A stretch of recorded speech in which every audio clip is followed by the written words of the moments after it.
Welcome to Chillin' 101. We hope this video helps. You start by verifying the essentials.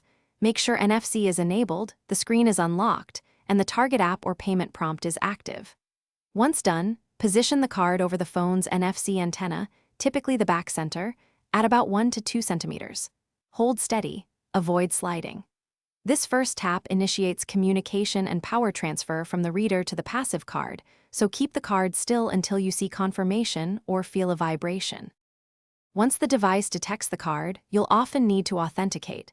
You may enter a PIN, use a fingerprint, or tap confirm on screen. Do that promptly to continue the transaction. Make sure you verify the amount and recipient where applicable, because approval authorizes the transfer immediately. If the system completes successfully, you'll see a check mark, hear a tone, or feel a vibration. If nothing happens, lift the card and try a single steady retap, rather than sliding it around. Finish by keeping the card in place until confirmation appears, then remove it and close the app to end the session. If the read fails, first toggle NFC off and on, then retry with the same steady placement. Sometimes a restart of the app or phone clears transient errors. If problems persist, try the card with a different NFC device to determine if the issue is the reader or the card. That quick isolation saves time and pinpoints the fix. Thanks for watching. Consider subscribing if we helped you.